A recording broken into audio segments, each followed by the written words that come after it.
welcome to a very, very interesting discussion today, because we already started discussing about our responsibility also as academics to change the system in the evaluation system and the quantification of our output. I'm very happy today that we have Juan Pablo Pardo-Guerra with us, who for me wrote one of the most interesting books in the recent years on how quantification impacts knowledge production and also the assessment and the definition of academic excellence. His presentation today will focus on a lot of different aspects at the interplay of knowledge production, university research, and also how from my point of view, what type of knowledge we can transfer into public arenas, public sphere, and also into science advice for policymaking. The broader focus of Juan Pablo's book is indeed how these quantification, how measurement, how the audit culture around academic excellence has an impact on innovation and creativity in academia. And his focus, I think while your focus was on the UK and on the research excellence frameworks, I think many of the results that you present in the book are valid across constituencies, across nations, and across educational systems to analyze how higher education institutions are influenced by this culture. So today's focus is on research assessment, on market-oriented logics of research and knowledge production, and the impact of academia in the public sphere. And we have with us today a very remarkable scholar who combines a lot of things that we have discussed in the past in the cluster. So a science background. Juan Pablo is physicist by training, then went towards science and technology studies and combines that with a very quantitative methodological focus also on the computational social science. So basically is that multidisciplinary mixture in terms of academic expertise that I think is very, very adequate and required for the times we're living in. And basically has, I assume, own experiences in all of the different topics that you write about in the book, because you also worked for a long time, having done the PhD in Edinburgh and having worked at the LSE in the UK context. So there's, I assume, also a bit of a biographical input in your research there. Juan Pablo is associate professor in sociology at the University of California in San Diego, directs the Latin American Studies program there, and is also a founding faculty member of the Halicoglu Data Science Institute, co-founder of the Computational Social Science program at UC in San Diego. Your research focus is on quantification, organizational theory, and computational science, which the book also very much represents in the method mix. And you maybe talk about that in your presentation too. And in terms of your research, you combine the view on normative aspects of quantification, but very closely linked to how markets impact on contemporary societies and on the intersection of knowledge, market-based instruments, and the creation of potentially creation of new worlds is a bit too drastic, but about the transformation of social environments in which markets take place. As I said, focus on economic sociology, science technology studies, and methodologically very, very multidisciplinarily structured and focused. Juan Pablo, I'm very curious to hear your presentation of the book and your main takeaways, and I'm very much looking forward to the discussion. The floor is yours. Plus, special footnote, he is in San Diego with San Diego Times. I thought he was anyways in Europe, but this is later this month. So I apologize for the time inconveniences, and are very, very honored that you do that for us. Over to you, No, Juan Pablo. it's a pleasure. Thank you so much for the invitation. I might be a little bit slow because it's a little bit early, but it's a real pleasure to be with you. Thank you for the very generous introduction.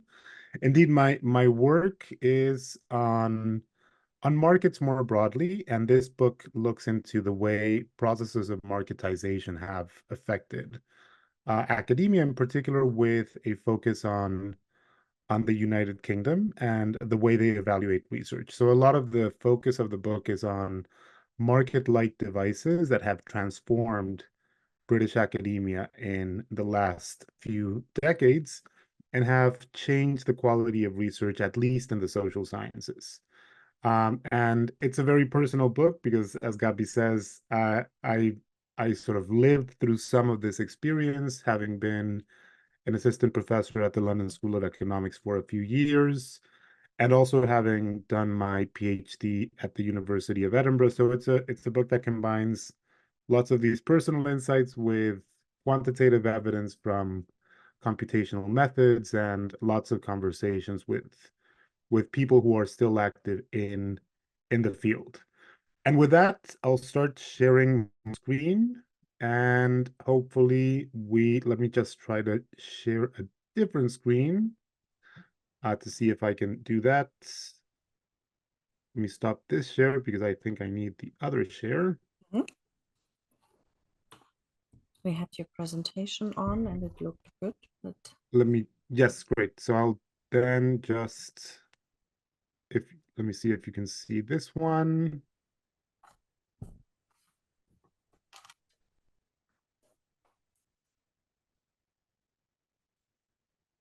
it previously worked. Let me see if it works now. Mhm.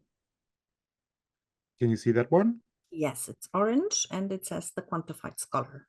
Great, perfect, awesome, it works. So again, thank you very much for the invitation. It would be much nicer to be in person, but this is fantastic and it's a great opportunity, and I'm really thankful. So the quantified scholar deals with a feature of our profession and our craft that is almost universal, which is the fact that metrics envelop everything that we do. So whether citation counts, journal impact factors, H indices, the number of grants that we obtain extramurally, the league tables of our organizations, different kinds of metrics and numbers define and are used increasingly throughout the world to evaluate the quality of what we do, to evaluate our scholarship, particularly in this moment of sort of scientific activity when the complexity of knowledge and the scope of knowledge is such that knowing everything is impossible. And the best thing that we have to evaluate people, even in our own field, are often these metrics that reflect, in some sense, their productivity and visibility in the profession. And of course, the issue with these metrics is that they are used increasingly both by our employers, but also by state agencies and funders as ways of rewarding and punishing academics in the workplace.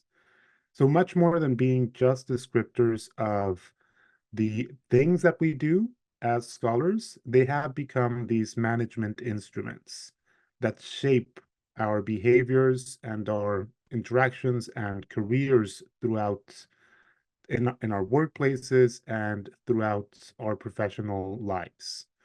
And what I do in the book is I try to tackle the question of how these different forms of quantification changed not only the experience of individual scholars, but more fundamentally, the nature of scholarship itself. How is it that assigning numbers to, for example, a paper or assigning a certain quality measure to a scholar in a field over time changes the way that that scholar creates knowledge, sees the world, understands what is at stake, what is important, and how they have to move within the field as sort of these intellectual workers. And really behind this question, there is a broader issue of, or a broader issue at stake, which is building institutions that are more inviting of different kinds of scholarship and that try to move away from proxies of prestige and status and that try to value much more collective forms of solidarity and things of the like. So that's sort of the things that I tried to do in the book.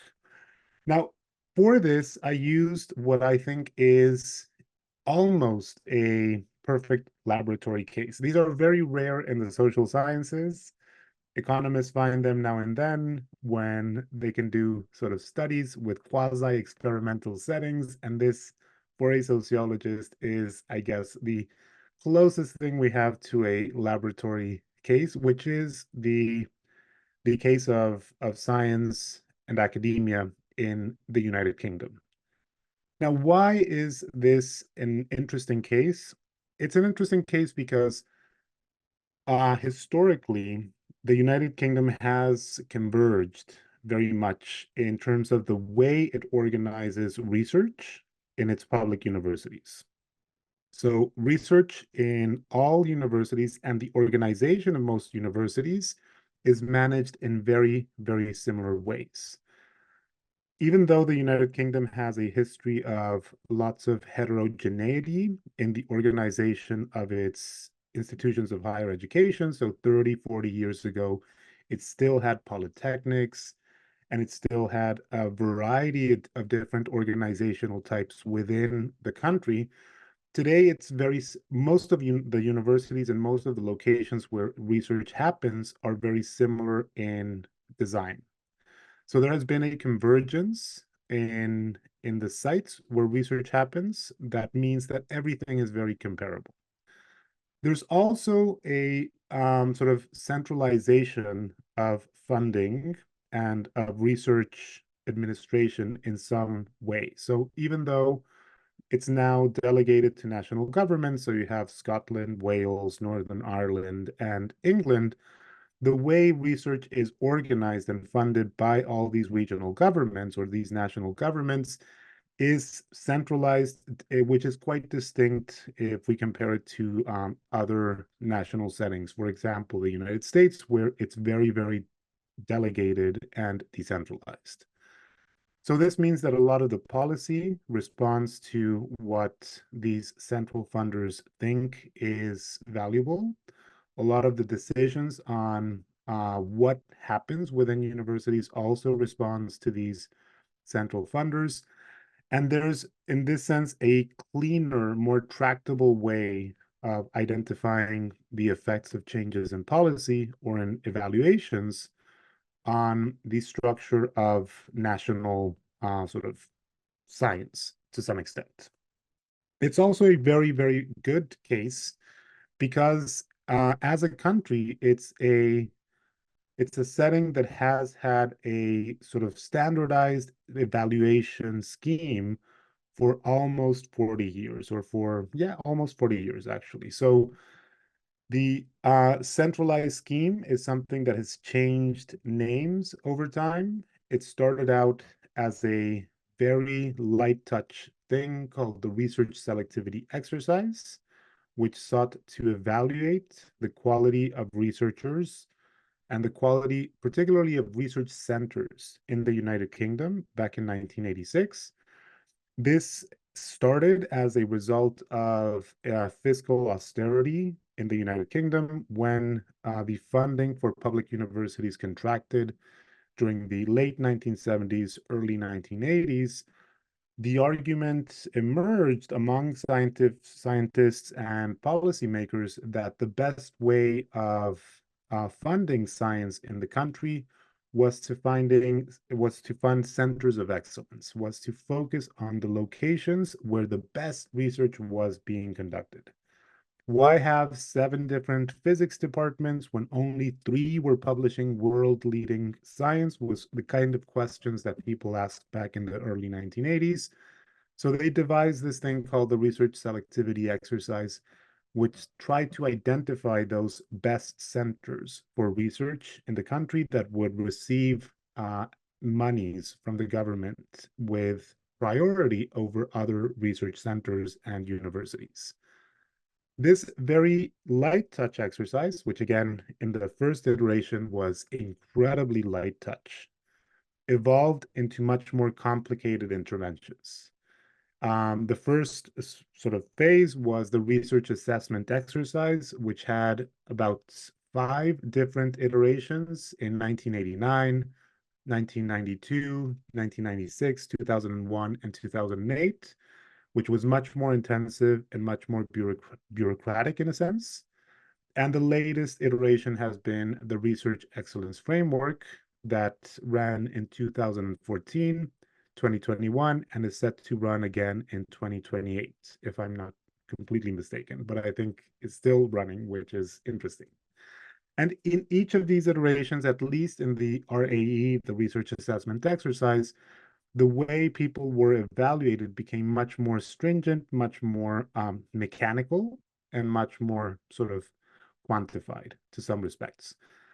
The way these evaluations work in the general is as follows. What they do is they look at disciplines. They don't look necessarily at individual scholars. So unlike forms of quantification that affect the individuals, for example, H indices or citations, what the research evaluations look at is the quality of units. The way they do this is that every cycle of evaluation, each unit, each discipline within each institution has to compile a portfolio of the best research conducted by their scholars.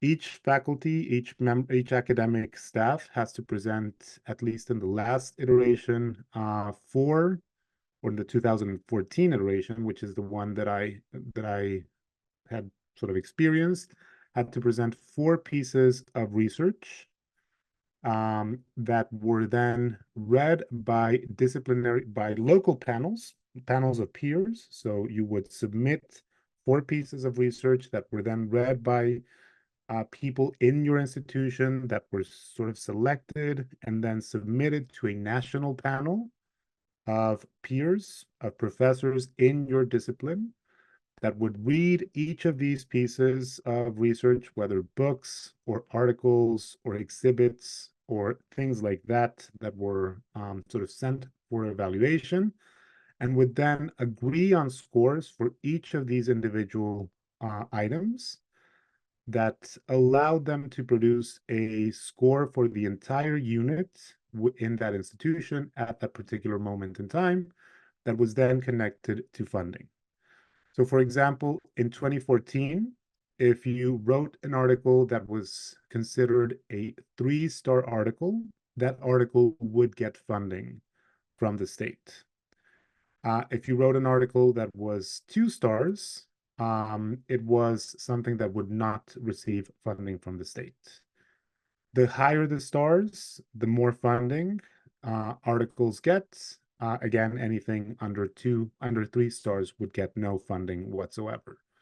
These stars are meant to signify the quality of the research. 1 star being sort of okay research that is interesting. It's maybe locally relevant. 4 stars being internationally leading research that is changing fundamentally knowledge. There's even a little bit of a joke every time this exercise runs that because it's of course run by British scholars evaluating British scholars, that British scholars consider that 50% or 60% of the research they produce is internationally excellent, which is a little bit endogenous, but okay, but that's a joke that everyone uses every single iteration of this thing. The important thing is that there is a process of commensuration, of comparing research, of evaluating research, and assigning a score from 1 to 3 that then has these economic consequences. Indeed, we can think of this whole thing sort of as a sealed envelope auction. So if we wanted to think of a model that is similar to what happens with research in the United Kingdom, a sealed bid auction would be quite compatible. Everyone submits a portfolio every 5 to 6 years. They don't know what the outcome will be, but they submit this portfolio sort of as a sealed bid for this central auctioneer, and the central auctioneer decides who gets the money out of all these different bids that are submitted to them. This is again a massive exercise. It costs anywhere between 250 million pounds to 2 billion pounds. The estimates vary widely depending on how you count the costs of labor. It's not related to actually a lot of funding that is sort of distributed through the exercise itself. The monies that get distributed through this are in the order of 2 billion pounds a year, which, if we compare that to the amount of money that the UK used to receive from, for example, its participation of European Union funds, is really, really tiny. But it's nonetheless an important exercise because it's related to institutional status. And people play the game, and institutions are part of this exercise because it's a way of signaling quality to others in the field. And indeed, the first exercise, the very first iteration of this, was something that was introduced not with the aim of it becoming this monstrosity that it became later on. The first exercise was so simple that it involved only submitting the CVs of everyone in a department and 2 publications that represented that department's quality. 2 for an entire department. The problem there, of course, is that people then started getting very anxious about the fact that their research wasn't in those 2 publications. So there was a lot of advocacy from scientists to increase the number from 2 publications for the entire unit to 2 publications per scholar, and then to 4 publications per scholar, etc., etc. So a lot of this game has again been tied to individuals and institutions need to signal their quality. And what I do in the book is I ask the question of how these interventions, how these market-like devices changed both the organization of the British social sciences and their content. And I do this by conducting a longitudinal study of 4 fields: anthropology, economics, politics and international relations, and sociology, and examining what happened with the kinds of things that they were producing. Why do I choose these 4 fields rather than, let's say, physics or biochemistry? In part, it's because the social sciences are much more malleable. They don't have labs. Social scientists can change their concerns with much more ease than, let's say, a particle physicist. They don't work necessarily in teams, so it's much more of an individual effort than the sciences. So it allows me to disentangle some effects that could have to do with those complexities that occur in the natural sciences. Now, what do I do specifically? What are the methods behind this? What I do for the book, or what I did for the project, is focus on the careers of British social scientists. To get at the careers, what I did is I compiled a career data set, a longitudinal career data set that allowed me to see where people were throughout their careers in the United Kingdom. The focus that I had on this aspect of careers was on mobility. So what I wanted to see is if the evaluations were tied or not to greater mobility within the UK's sort of academic labor markets. So were these evaluations having an effect on academic mobility? And mobility is important because when people move institutions, at least in the social sciences, they're physically changing the distribution of knowledge in their fields. If someone moves from London to York, that's changing the way things are taught at York. It's changing the way people are trained at York, et cetera, because that person is taking their concerns over there and it's shifting the way sort of training occurs, research happens, et cetera, et cetera. Now, of course, there's no such thing as a national census of social scientists in the UK. So what I did is I used Web of Knowledge and the affiliations that are listed in articles in Web of Knowledge, the database of articles, indexed articles that is provided by Clarivate. And I looked at about 140,000 papers and extracted information for roughly 16,000 academics in the UK that I could then track in terms of which institutions they were affiliated to throughout each of these evaluations. I could also combine this with computational analyses of the abstracts of the papers produced by these scholars.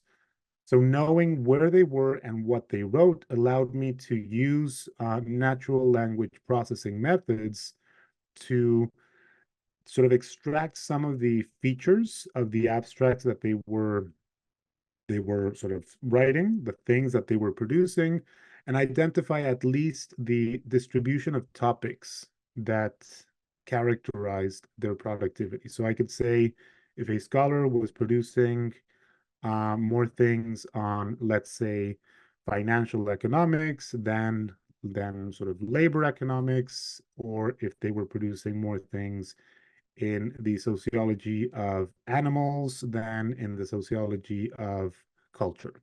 And I could sort of identify that with again computational methods. And all these methods were iterated with interviews in what I call the extended computational case method. That's a completely made up sort of concept, but what I tried to do is combine these quantitative techniques with oral histories in order to sort of show how the mechanisms, or to sort of illuminate some of the mechanisms behind the patterns of mobility that I uncovered with some of these techniques, and the reasons that scholars had to change institutions or to stay or to do certain kinds of things, etc.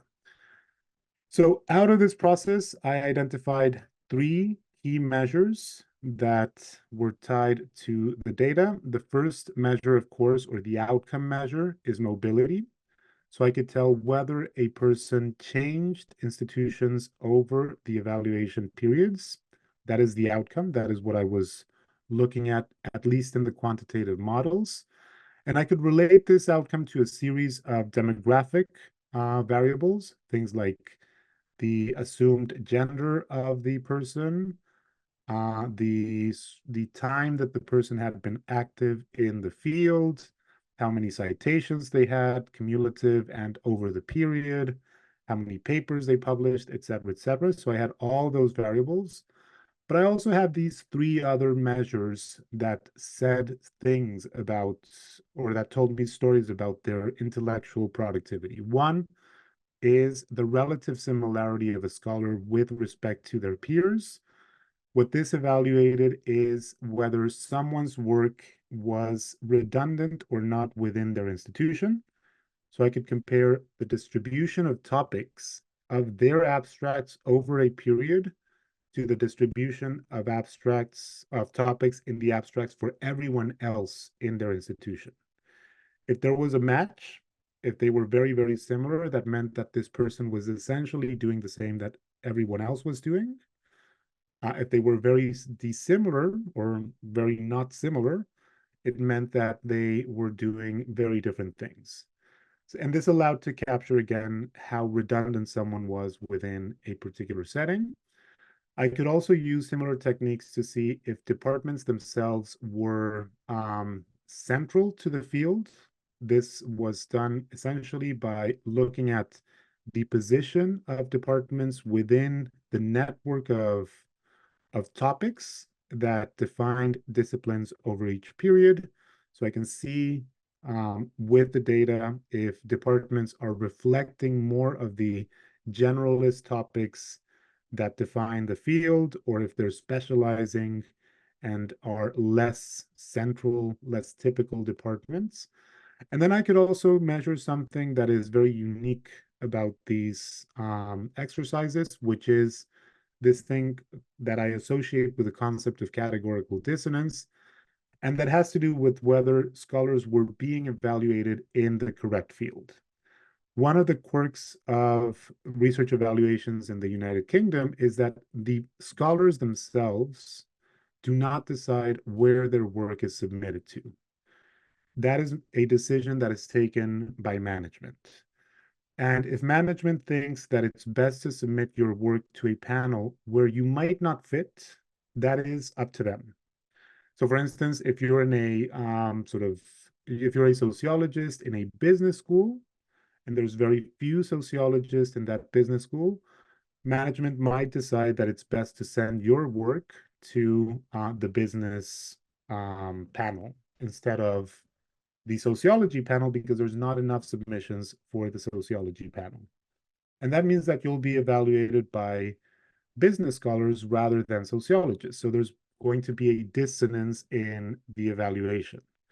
And what I could measure is whether this was happening to people in throughout the process, and to see whether that had an impact on mobility in between periods.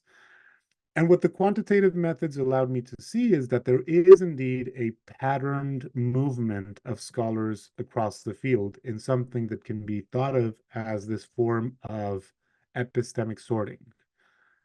Essentially, what we find in the models in terms of predictive, of what predicts essentially mobility throughout these periods is that taking all these other demographic variables into account, what we find is that people do move in very patterned ways.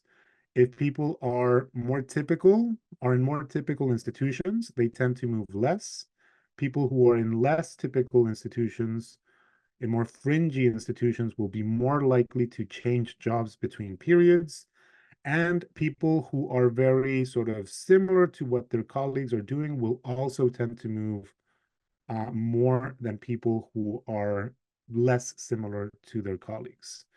Now, what this means is that over time, this generates pressures for institutions to move away from specialization uh, in organizational terms. So this moves every single department into sort of the same kind of department where you have lots of specialties reflected, but very little concentration of expertise in particular areas. And this, of course, penalizes certain kinds of departments. Famously, it had effects on things like the Center for Contemporary Cultural Studies at Birmingham, which was a hotspot for intellectual activity in the 1980s. And that was disbanded largely because it performed very poorly in the REF and the RAE actually before it, in the research assessment exercise. And the Center for Contemporary Cultural Studies was home to some very minor scholars like Stuart Hall that absolutely did nothing to change the sort of conversation in the British social sciences. Of course, I'm being ironic. The center was incredibly important. It was nonetheless too atypical and very similar in terms of the people that it had. So it was effectively penalized. And over time, those people disbanded, and the center itself was sort of brought down by the ref.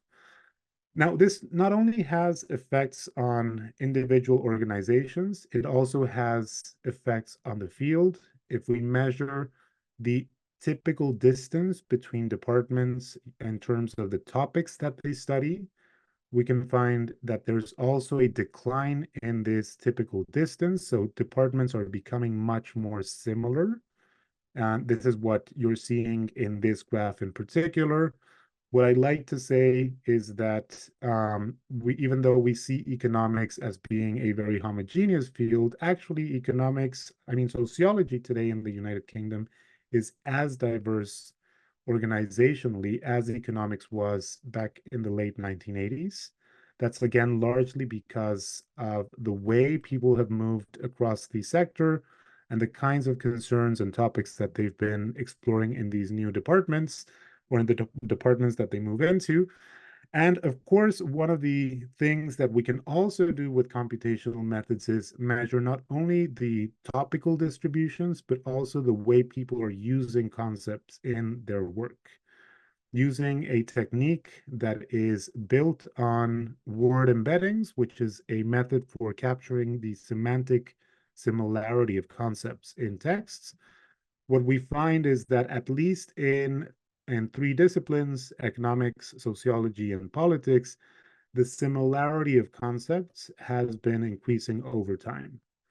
What does this mean? It means that the sort of polyphony that concepts might have within fields has been disappearing, and that there's more agreement about the meaning of words today than 40 years ago. So things like social class are less contested. Things like risk in economics are also less contested. And all these things, again, show a decrease in sort of diversity, both organizational and epistemic in the field.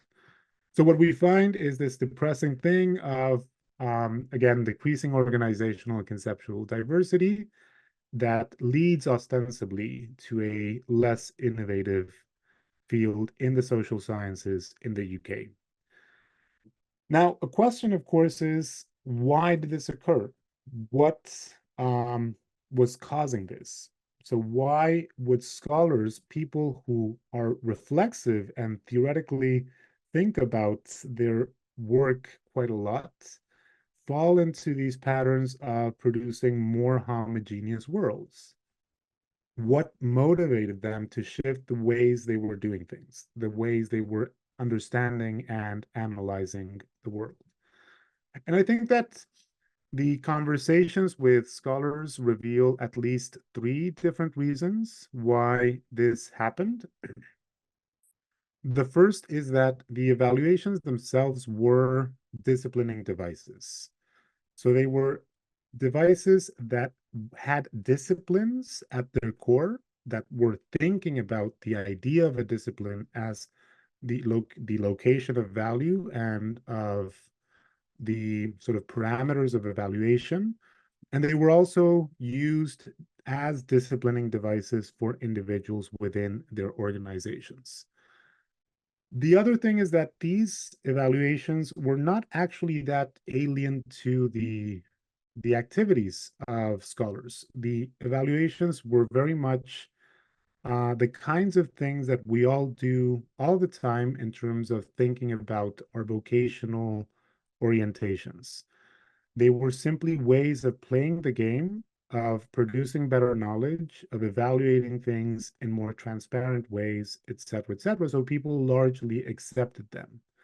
And because they were so accepted, they became very bootstrapped into the way both academics and their managers understood their obligations as employees and as members of this public sector in higher education. So these three things conspired to make the evaluations, in a sense, powerful and to have and to sort of lead to the effects that they had in British academia.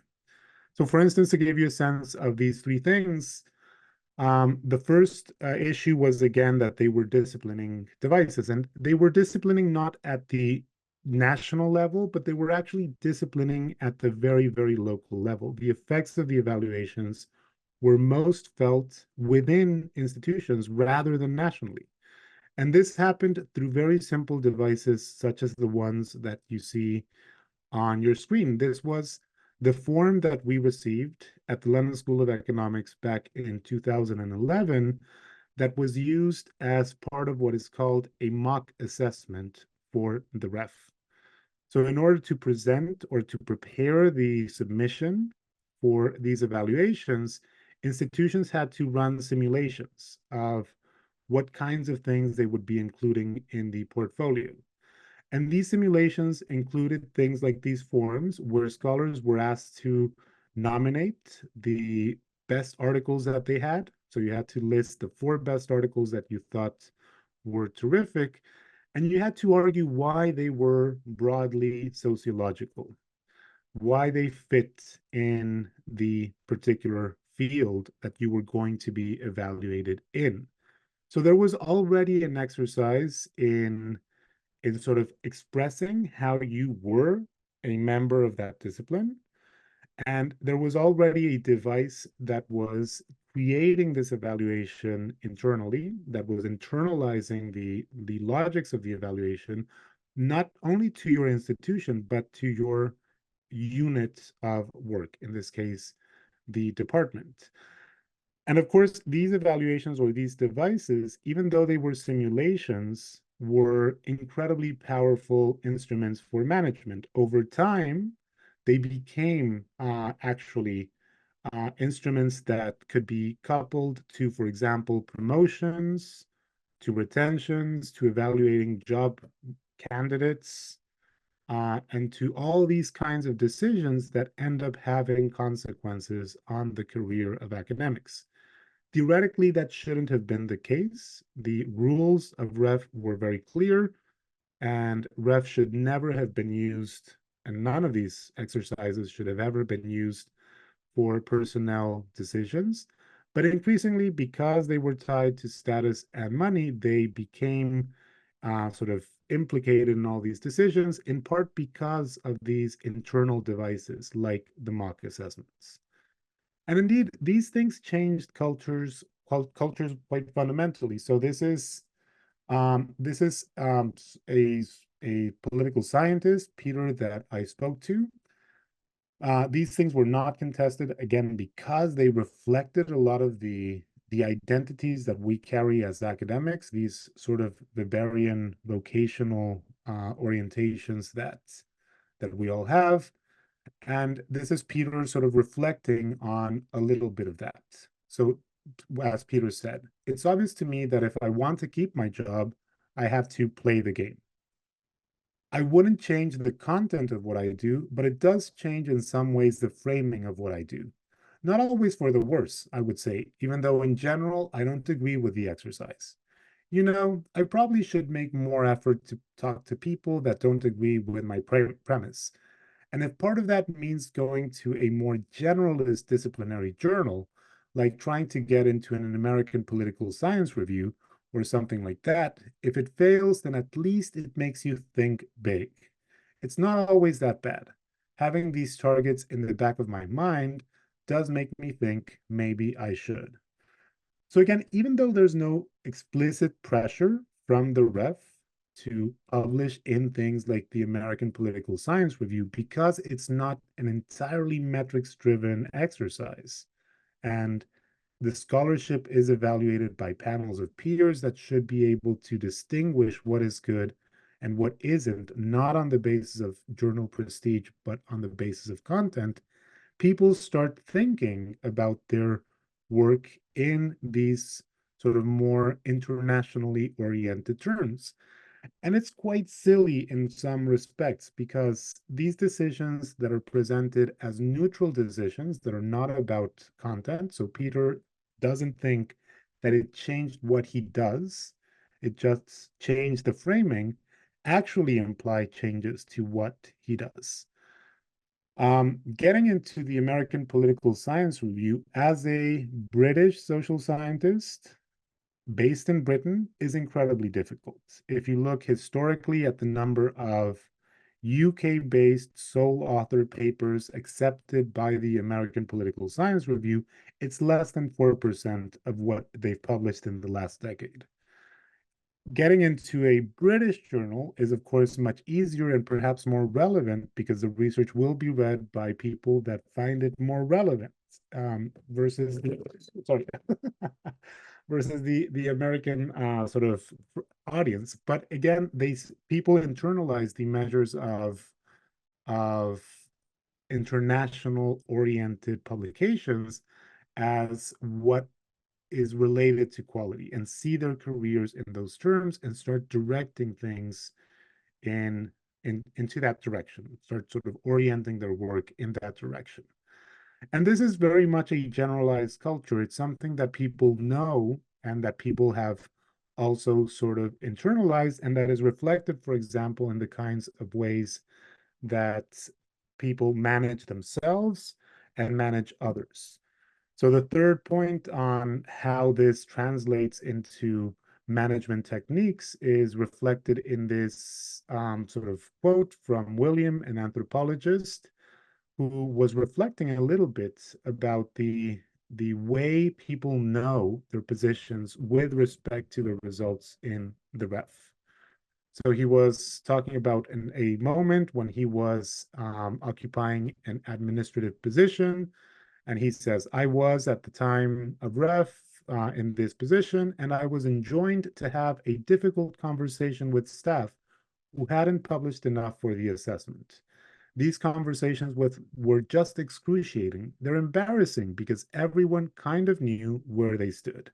So this idea that everyone knows where they stand is a very good reflection of the fact that the criteria for the ref, even though again, it's not something that should be used as a metric of value, according to the measures or the design of ref in itself, became this generalized culture of self-worth and self-assessment. And of course, one of the things that this culture has is, like any other culture, it's heavily stratified. Institutions that are better resourced are spared from the worst effects of these forms of evaluations. Institutions that are in the middle of the pack and that want to climb the rankings are probably the ones where scholars are in a much more pressured and precarious situation. This is Susan reflecting on some of this. She had changed institutions from one of these mid-ranked institutions to a top institution in between ref cycles, and she was sort of recalling some of the differences between these two settings. We are a much wealthier university, and because of that, we also attract an incredible number of students and have never had recruitment problems. The ref rankings are important, but it's not as important as it is for a university that's poorer and struggling to recruit. Because of that, there was much more pressure in my previous institution to produce high quality research and to get very good scores in the ref. This is already a much more research intensive university. People are already doing quite a lot of research. People have already internalized the standards, and it's much more relaxed here than it is in a poor university that depends on being placed high in the rankings in order to attract students. So again, richer universities tend to have internalized this logic. Universities that are in the middle of the pack tend to be the ones where scholars feel the more pressure to conform to a particular way of doing academia. And indeed, there's at least three axes of of hierarchies that we can identify with this particular evaluation. One is an organizational hierarchy where organizations that are at the top of the pecking order feel the pressures much less than those who are at the bottom. If you're in a very sort of high status discipline, you are also less likely to feel the effects of ref. And if you're in a very international field, you're also very likely to not feel the effects of ref because you're already international oriented. You are already thinking about the American Political Science Review in a sense. And and indeed, this is why, for example, economists don't really dislike the ref, because this is very much the logic of economics. They're already very internationally oriented, and they tend to be at the top of the disciplinary hierarchy within their institutions. So they tend not to be the ones who suffer the most of the ref.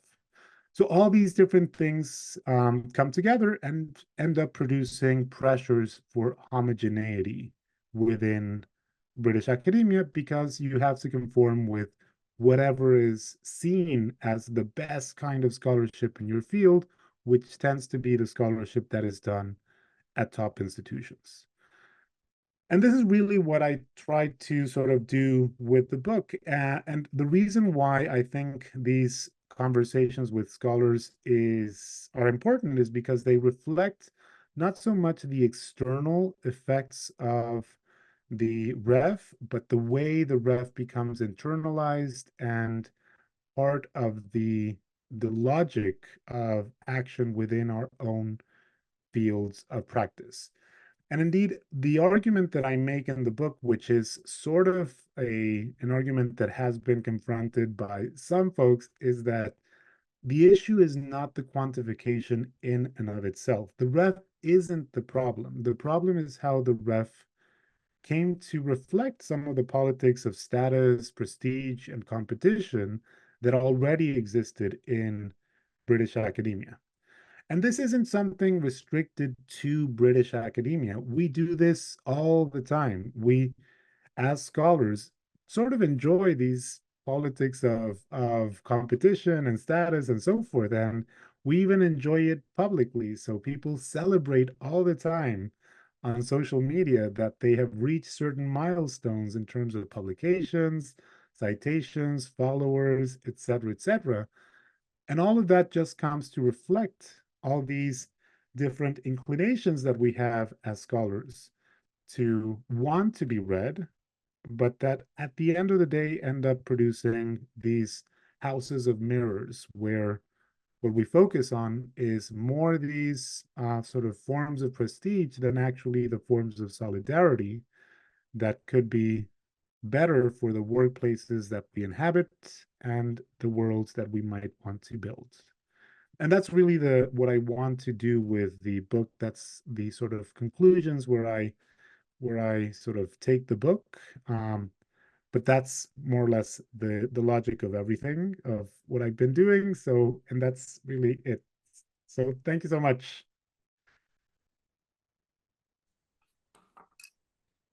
Thank you. Thanks a lot, Juan Pablo, for talking us through this publication that I think whoever reads it has really an impact on how you see science, and actually has also been discussed. I told you about the conference that I was organizing in Brussels with the Belgian presidency on science and the position of social sciences there.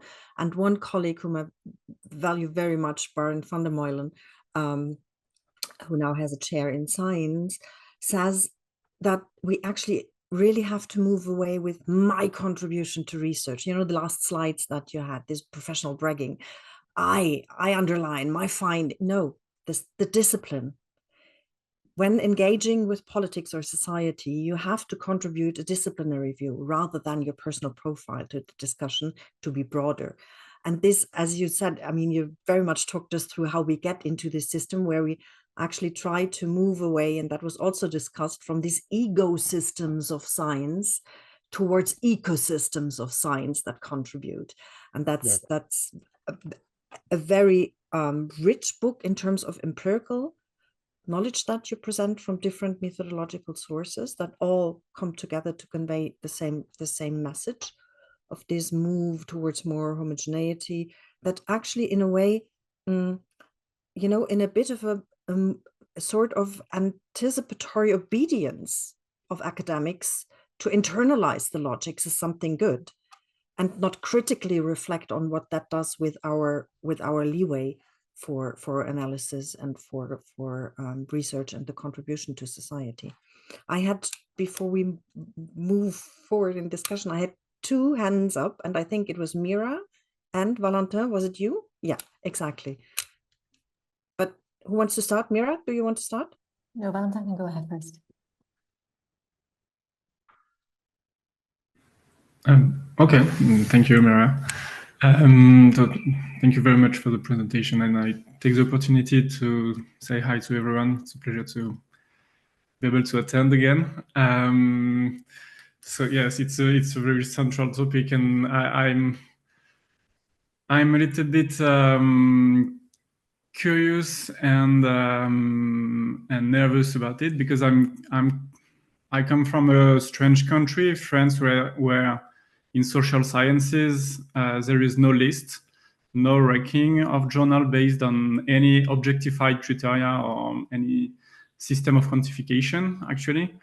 And my question is about tension. I remember I was arguing with a friend who is trying to enter the French academic market from outside. And I was arguing that the absence of ranking in France is a shield against quantification, inequalities, new public management, homogenization of knowledge, all the things you know and describe. And he replied that, well, he acknowledged my point, but he replied that it's, in the other hand, objectifying journals and scores and making lists is a way to make the information available for everyone, including outsiders, and not only for insiders. So it's also a tool for equality, not only for inequality. So I don't know, do you have any insight on that tension based on your work? Yes, so that's an excellent question.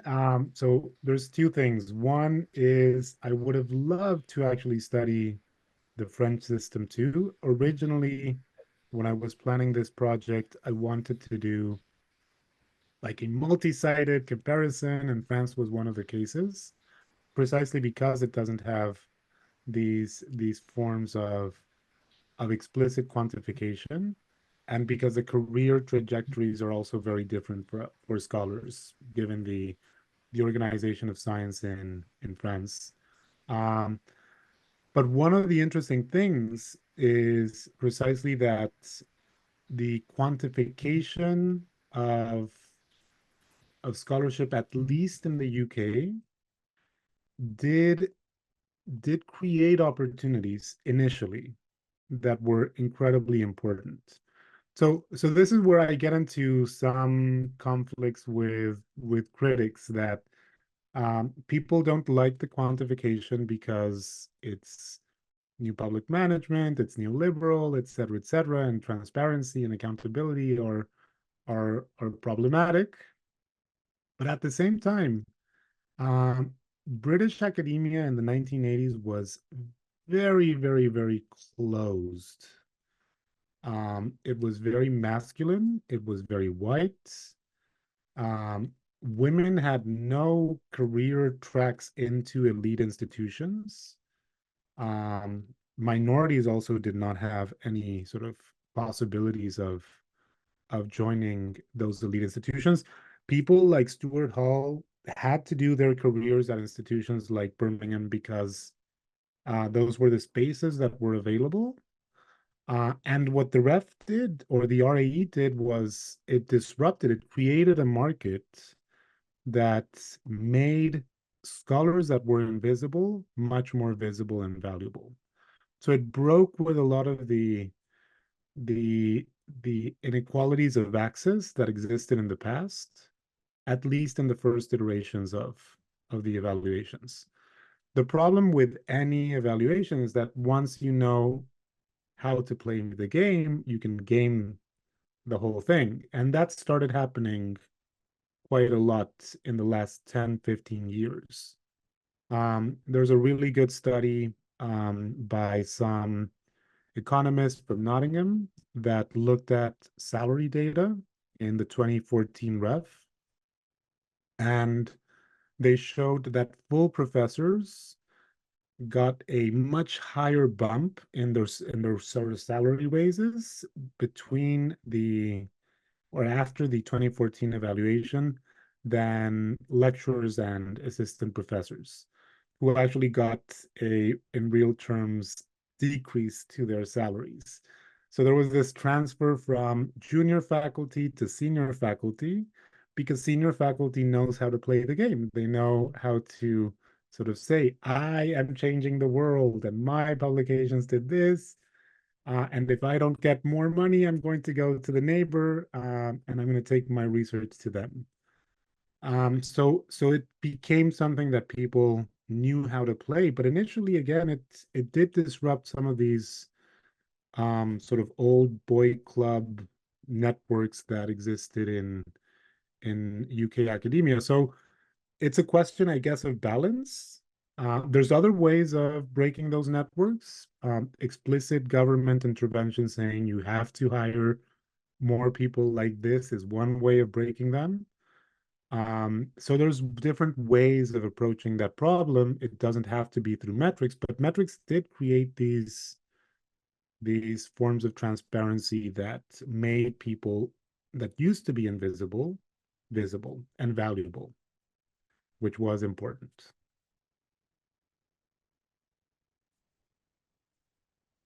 Great. Thank you, Mira. And then Tobias. Yes, thank you so much for such a systematic and clear analysis and discussion explanation. Two questions came out of it. One was a bit more practical, just understanding your findings. So if I understood correctly, you said that you saw academics moving more towards more typical institutions.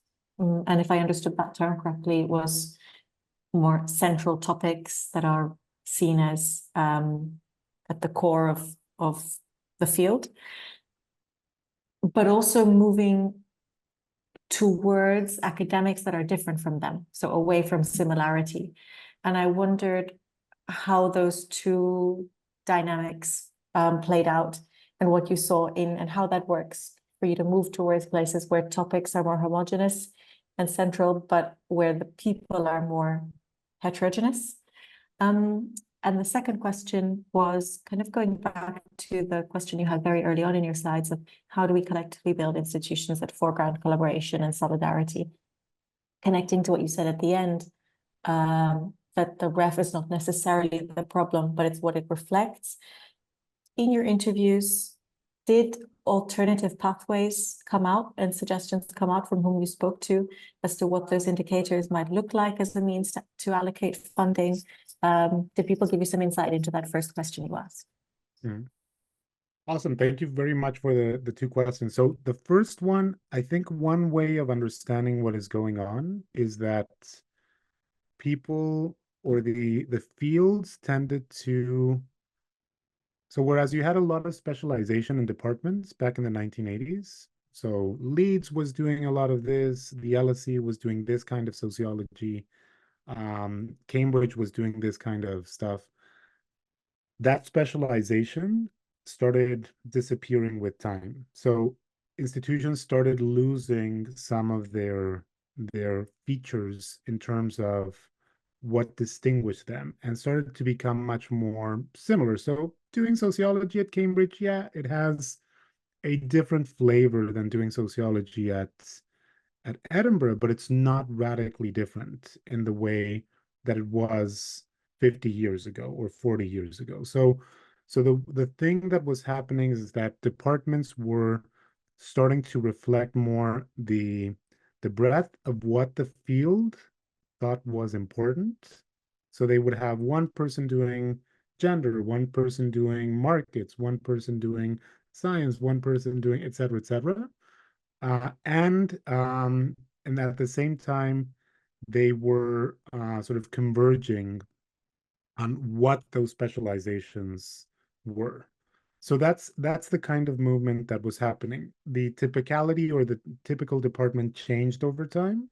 What describes a typical department wasn't the same in the 1980s as in the 2010s. But that typicality had to do with which are the most common ways of organizing a department at that particular moment in time, and what's basically scholars were migrating in ways that would create those more typical departments. So I think that that's what the play was. It was people moving away from situations where they were in very atypical departments that were specializing in something into other departments that were more sort of normal and had this distribution of topics that define the field. So that's one thing. The other one is on the solution. So sometimes the issue is what we don't measure.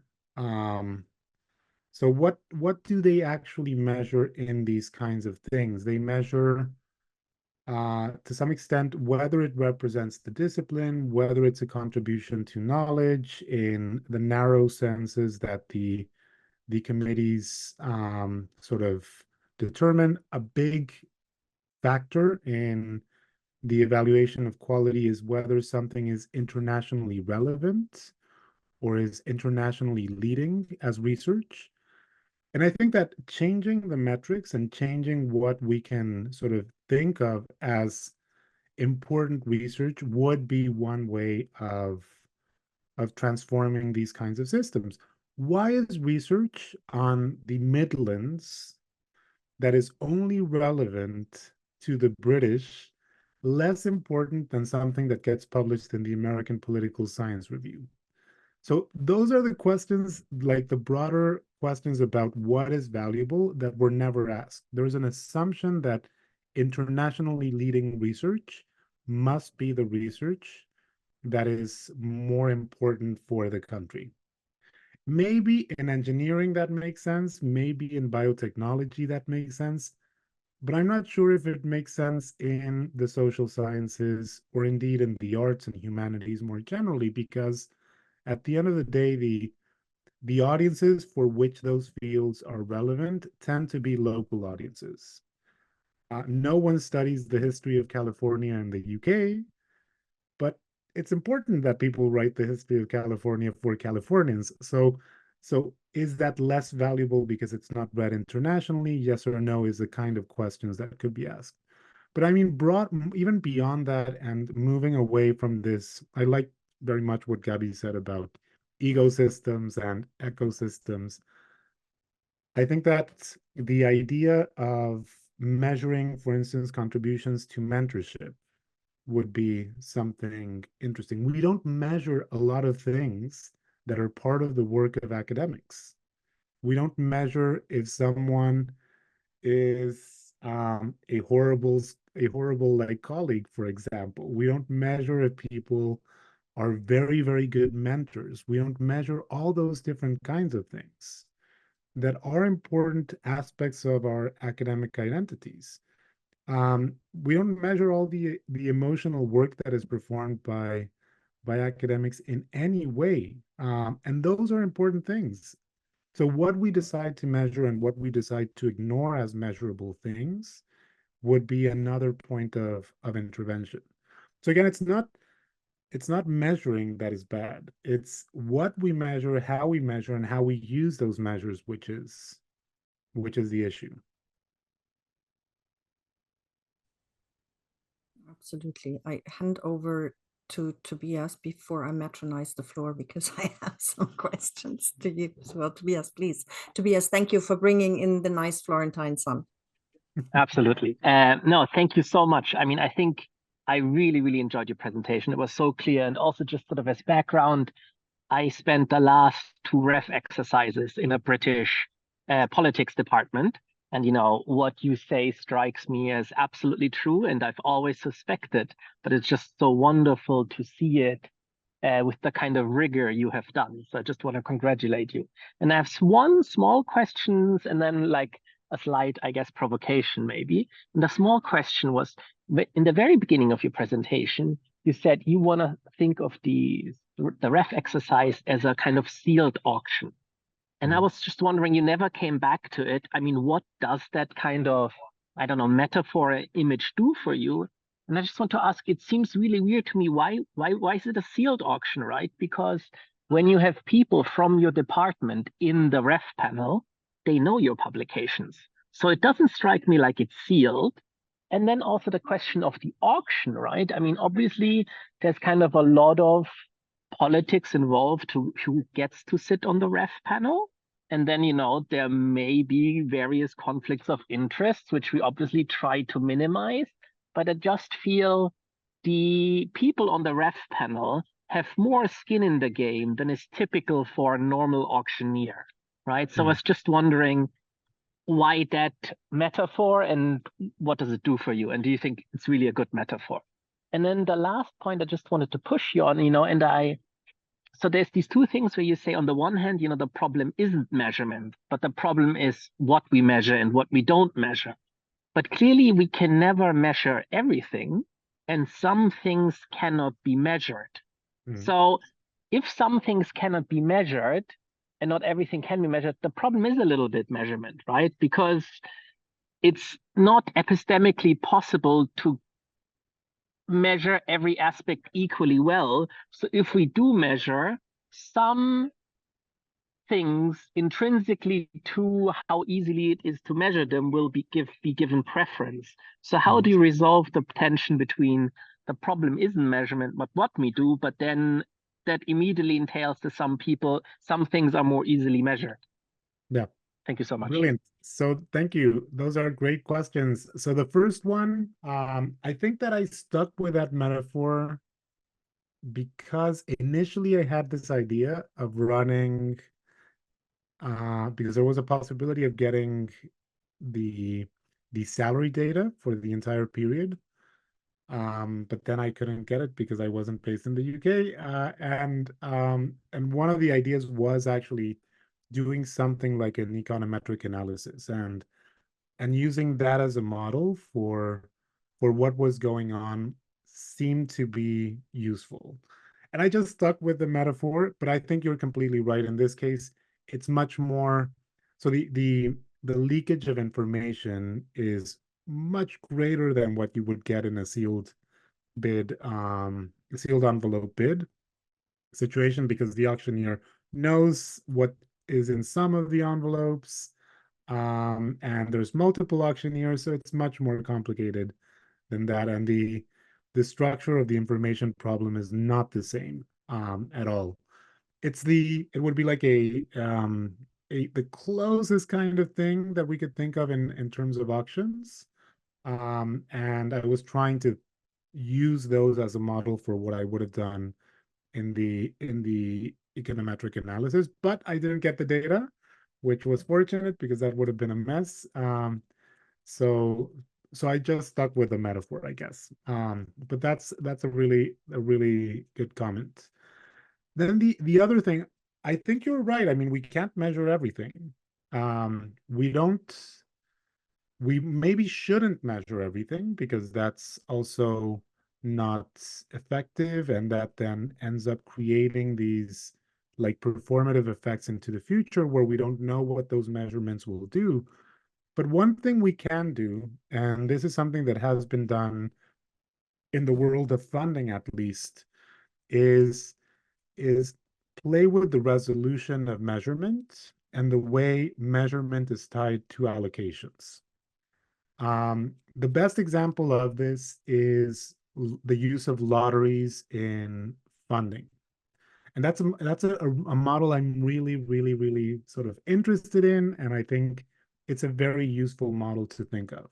So the problem with measurement is that the distinction between a 4 and a 3 is completely arbitrary. Between a 1 and a 2, it's really in the eyes of the beholder. We don't have an actual device to measure the real stars behind anything, because that's something that is dependent on the 14 panel members that are sitting there.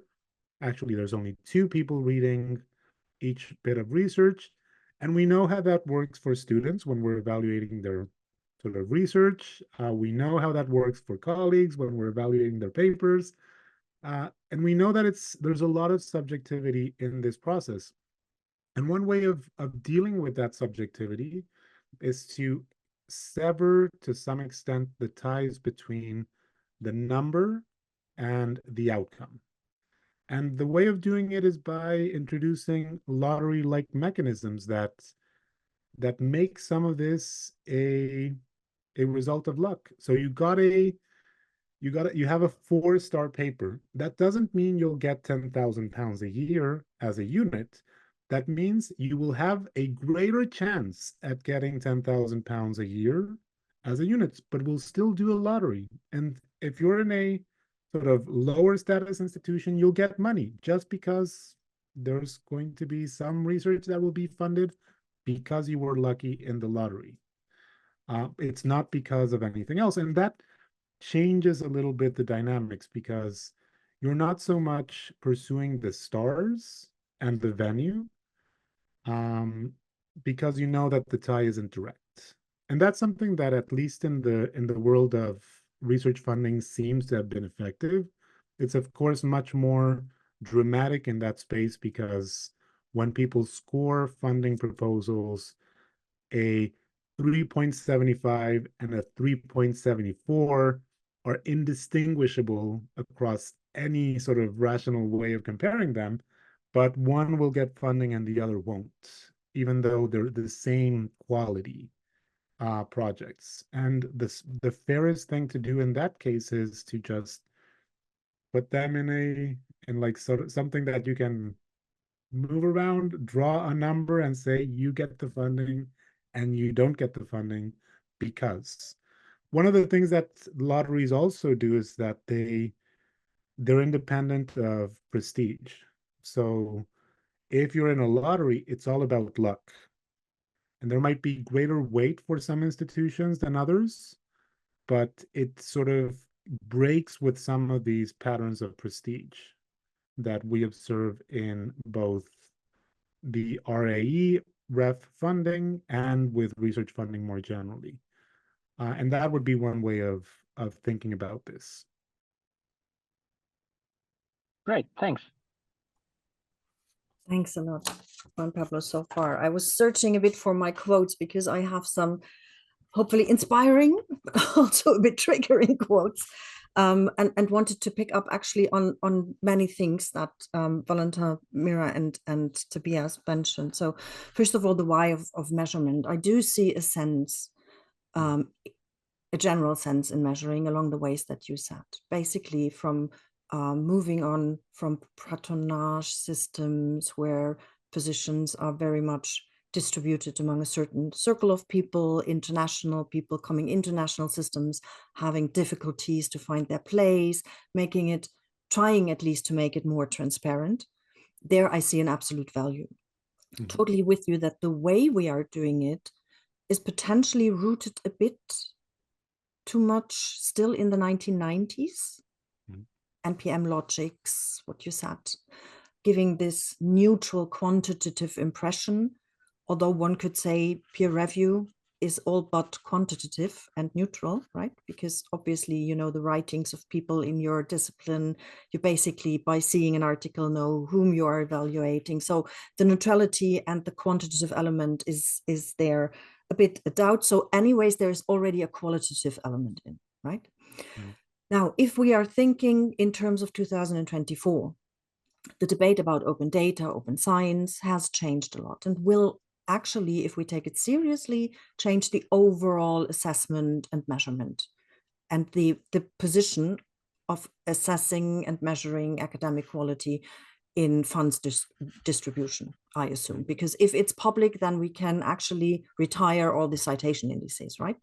Mm-hmm. So I'm wondering, if we look into these developments, plus, and there I wanted to have your opinion on, plus everything from the metric tide over DORA, over the Hong Kong principles, the Leiden Manifesto, so all of these very strong, I think in the meantime, 6 or 7 activities who ask for a stronger qualitative assessment in there. And I was looking for one as an example from the Leiden manifesto. They basically propose, when they speak about qualitative assessment, right, increased focus on contextualizing research, paying more attention towards the mission of the institution, the mission of the academic, but also guaranteeing the excellence in locally relevant research, interactions with decision makers, openness, transparency, understandability of your work, transparency in data,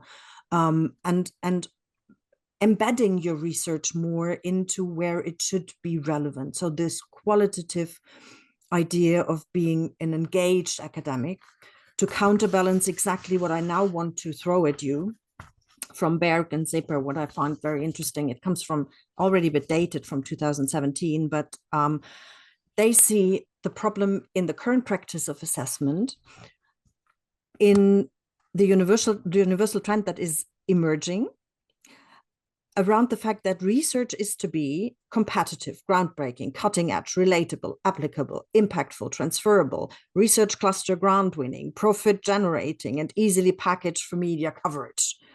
So basically creating these normative containers that have nothing to do with research, that have a lot to do with science communication, potentially science management, and the question of whether or not with the assessments in the way they are now focused, we are failing one thing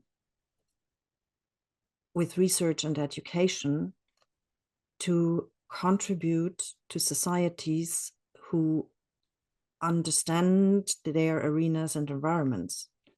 So is this move of using research assessment towards create these centers of excellence actually failing our societies? Because they strip vulnerable communities from the funding that they would need to have a locally embedded research community to feed back into their debates and into the educational purpose? I think it does. I think it fails so it's making universities and research centers fail at what they could be doing more effectively. So I think there has to be some modesty on behalf of institutions and states in terms of what they can actually achieve, and what is the most effective use for their resources. Is being internationally leading actually something that makes sense in every single area? Probably not. Even in the sort of hard sciences, quote unquote, should we have like international leading centers for genetics in every single institution? That makes very little sense. Not the least because the kinds of problems on sort of environment, health, et cetera, that need to be solved locally are much more pressing than broader problems that will get you published in Nature, Science, et cetera. So there is scope for investing in large, competitive, international-oriented areas. So if you're doing particle physics and you have a lot of really competent particle physicists, then something like REF sort of makes sense, because you can devote the funding to the best research institutes in the country, and that might be more effective for those kinds of things. Maybe the same thing in biotechnology, engineerings, material sciences, et cetera. But once you start to get into other domains, these molds no longer work. So environmental sciences would be one of those. Do we need something that is internationally leading? Not necessarily. If you manage to clean the Thames, that's amazing, even though it didn't change anything beyond the Thames. That's fine. That's in and of itself much more valuable than a contribution to nature or science or whatnot. And I think that particularly in the social sciences, this aspiration of the international is completely absurd. And one of the reasons there is that the social sciences are by nature a very fragmented field. The only one that is more international because of a number of very sort of specific historical conditions is economics. But the other social sciences have very local markets, They have very local concerns, and thinking about internationally relevant research in the social sciences is completely meaningless in many respects.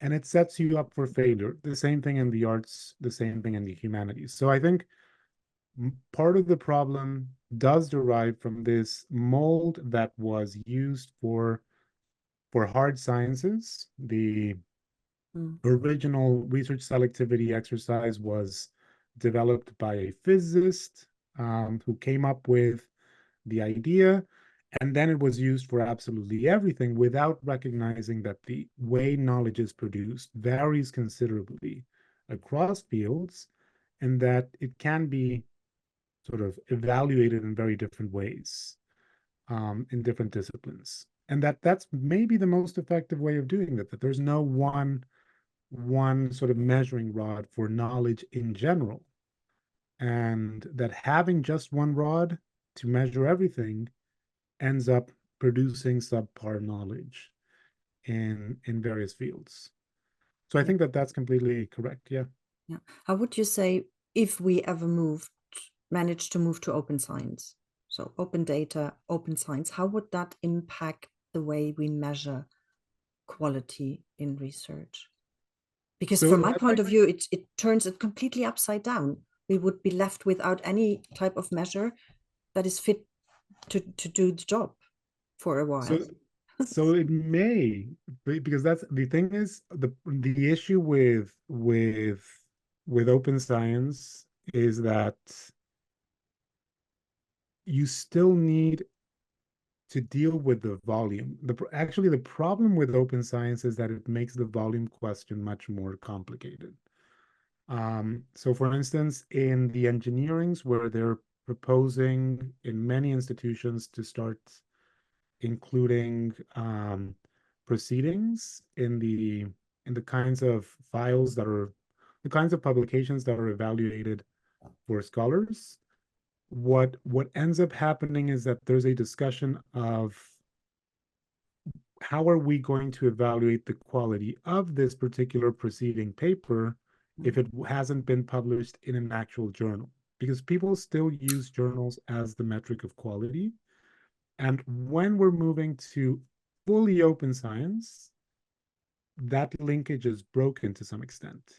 And the amount of work that has to be done to evaluate something qualitatively is much greater than just saying, oh, you published in a journal with an impact factor of X, Y, and Z, that must be good. So I think open science, if open science were conjoined with a call to produce less, that would work. That's what I wanted to bring in, because many of these qualitative groups also advocate for every scholar one major paper per year, full stop. Yeah. So yeah. a self-limitation, because what we also have is a lot of fragmentation, for example, around data sets. You produce a data set and then slice it into 6 articles because you need it for the qualification for your career track. Yeah.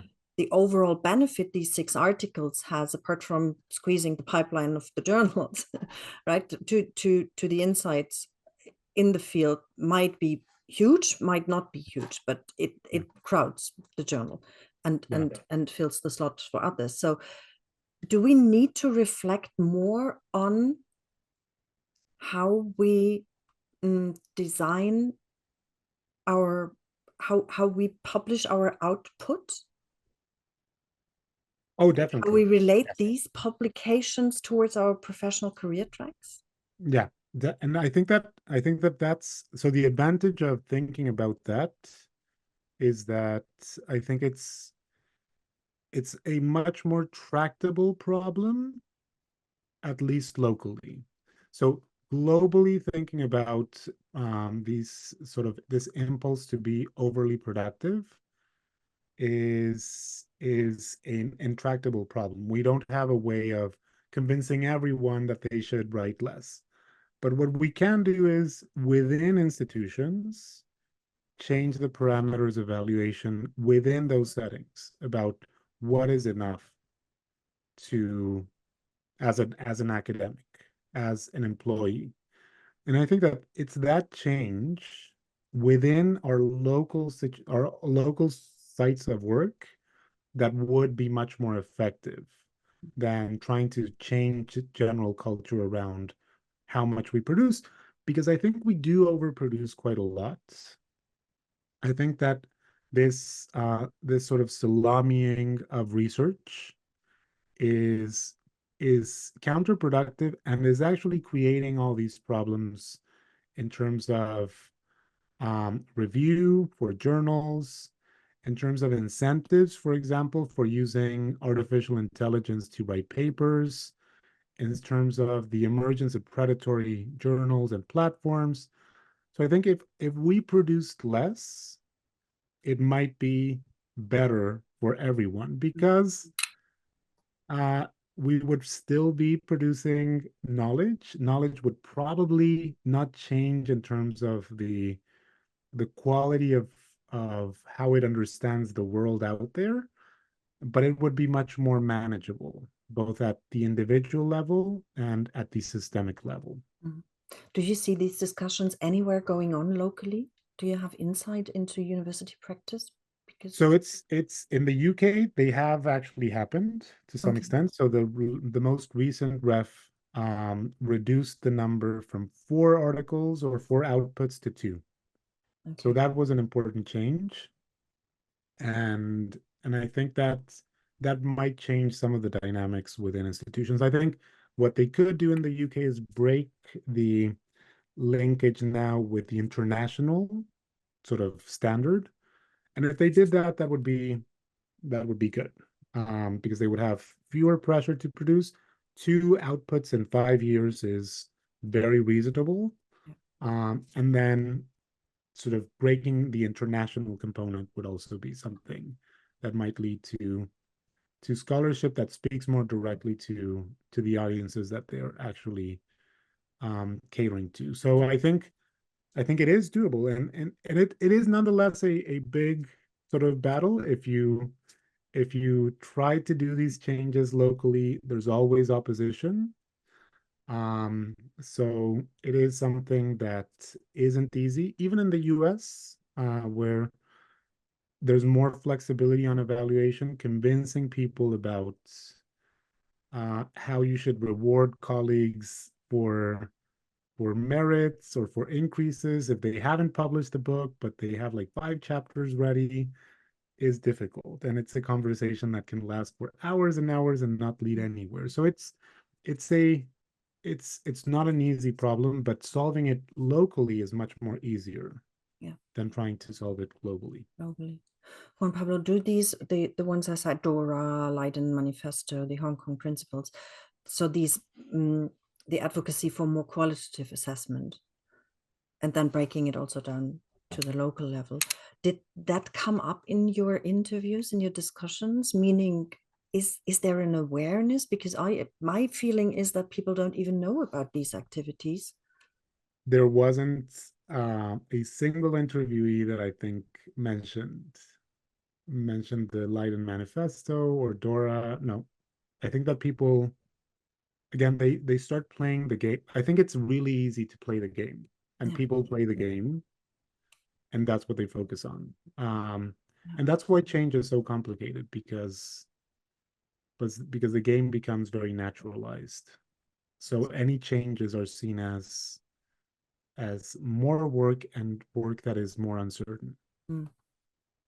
Yeah, and internalized in a way, not only accepted, but I do think that academia has in the meantime internalized the variables as something that really represent excellence in research without reflecting about that. No, I think that's what happens when people sort of celebrate their 10,000 citations or their 1,000 citations. They're sort of internalizing these measures as if they represented something. I mean, it's good. But again, I think this sort of nihilist tone that Weber had in his essay on the scholar is really sort of important, because at the end of the day, the role of knowledge is to disappear. So everything we say, even if you take like the most naive falsificationist Popperian framework, everything we say is false. And someone will show something that will prove it false. So every single one of those 10,000 citations will be false or will be irrelevant in 50, 100 years. And that's just what knowledge is all about. So celebrating it as a milestone for having discovered the truth is probably not the most productive way of behaving as a scholar. Yeah. The essence of which is something that you really, really hear a lot in the framings of science policy interactions, and how to bring in science, which means being a humble academic, knowing about the limitations of your research and the latest results, and talk more about the we than about the me. And that is, I mean, shall we have that as a takeaway? I'm always a bit on this unhappy note. You said, I think on page 10 it was, many of you will be frustrated reading my book. Don't want to have stop us here with that, but actually I do think that there is a leeway for change. And I do think what your book has contributed to is to increase the awareness of the logics of the system, to reflect about the desirability of these logics in academia. And that's what I think was important, because it was so empirically rich and extremely grounded in one example that can stand for so many more educational systems. And that was the important contribution. Thank you. Thank you so much. You see, I have difficulties closing the session because it's so fascinating to talk with you. And I thank you so much, Juan Pablo, for having made the early time it was in a San pleasure. Diego to talk to us. And as I said, I can only recommend the book, and I actually always do that together with The Slow Professor. I have to say, I see that as a good package to see the ontological, but also the empirics of it. To hopefully make a difference in your academic work for yourself and for the disciplines that you're working in.